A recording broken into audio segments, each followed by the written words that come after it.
Hey, I'm Joey. And I'm Dana. Welcome to Car Chats. Today we are going to be discussing the Q and the LGBTQ acronym, which stands for queer. Sometimes the Q can also stand for questioning, but that's for another video. Queer is a word that comes with a lot of well-earned baggage, but it is also a word that many LGBTQ folks are using now as a self-identifier. Today we'll talk a bit about the history of the word queer, discuss the controversy around its use now, and share our thoughts about it as gay and bi women. Joey and I both read a very helpful 2019 article by Meryl Perlman for the Columbia Journalism Review. The title is How the Word Queer Was Adopted by the LGBTQ Community. We're going to link the article below the video. According to the article, the word queer first showed up in the English language around 1513 and always meant not normal, peculiar, odd. As a kid, I only remember knowing the word queer to mean strange. And as an avid reader growing up, I remember that it was frequently used in Nancy Drew books. But the first written record of queer being used as a slur against gay people was in the 1840s in Scotland. By the 1910s, it was widely being used in the US to mean homosexual. According to the concise New Partridge Dictionary of Slang, queer was, quote, derogatory from the outside, not from within, end quote. So even from its early common use as not straight, it appears that some LGBTQ people were already in the process of reclaiming it as an identifier. The article goes through the evolving use of the word queer in the US.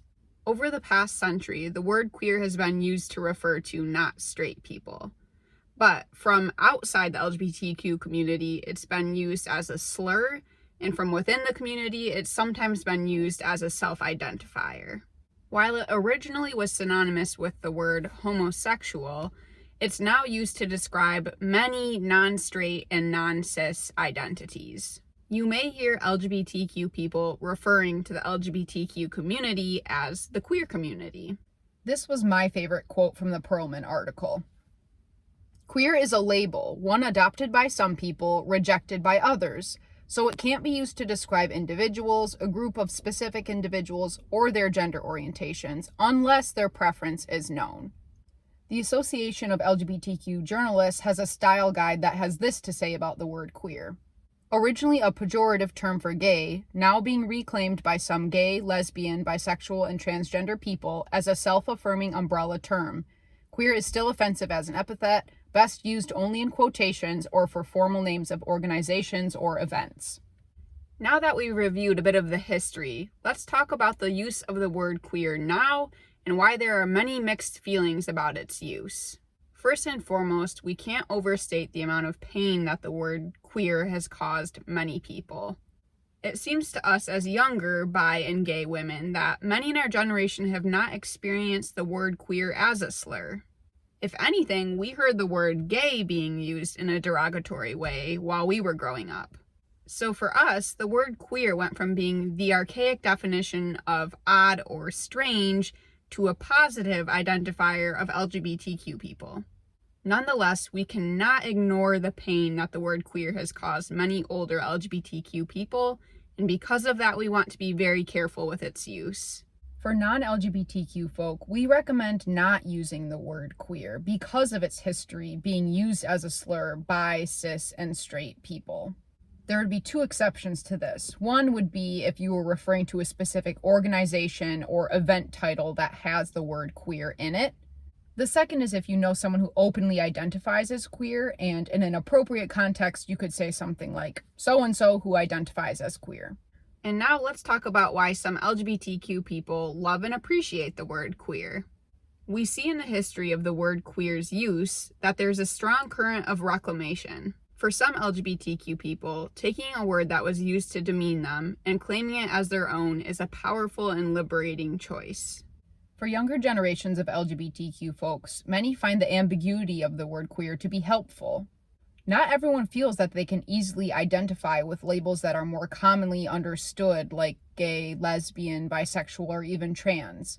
Sexual orientation and gender identity are complex.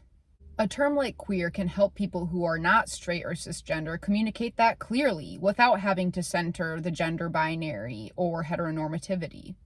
Using the word queer is a way of rejecting the way that we as humans have a tendency to put each other into categories and nice, neat little boxes. It's a simpler way for one to communicate that they don't fit into the norm without having to go into the specifics. It's a safer identifier for some because it allows for more room for questioning and exploration. Joey and I are both grateful that the word queer is helpful for so many people. Anytime folks feel seen, understood, and welcome, we feel happy about it. That being said, both of us are careful about using the word queer because of its history as a slur and because so many people have been hurt by its use against them. Neither of us use the word queer to talk about someone unless they have specifically used it to self-identify. We've also seen how the word queer can be a helpful descriptor for relationships.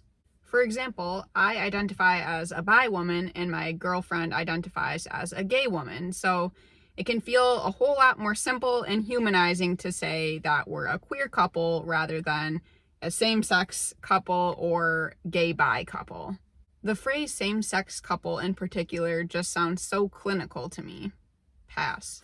I self-identify as gay and Dana identifies as bi, but both of us are comfortable being included under the queer umbrella. Neither of us typically use queer as an identifier, but we aren't opposed to it. The choice to use queer infrequently for ourselves is most likely due to the fact that both of us have sexual orientations that are easily identifiable to the people around us, and also because we want to be considerate of the use of queer as a slur in the past. Even though we personally don't fully resonate with the word queer, it makes a lot of sense to us why so many LGBTQIA+ people do resonate with the word queer. We are just scratching the surface of the discussion around the word queer, and we hope that you'll leave us your thoughts in a comment below. Our hope is to continue encouraging thoughtful dialogue that directly leads to caring well for our LGBTQ neighbors, friends, and family. And on that note,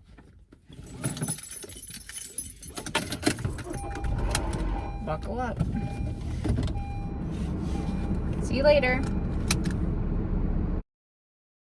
How it's being used, nope. How it's being, no. A little bit about, no. What we think. Why? Okay. According to the concise, no. According to the concise, what?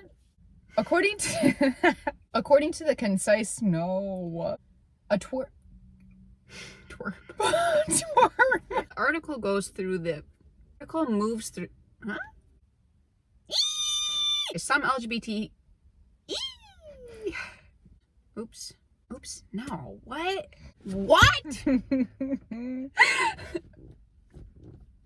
Good job. Good.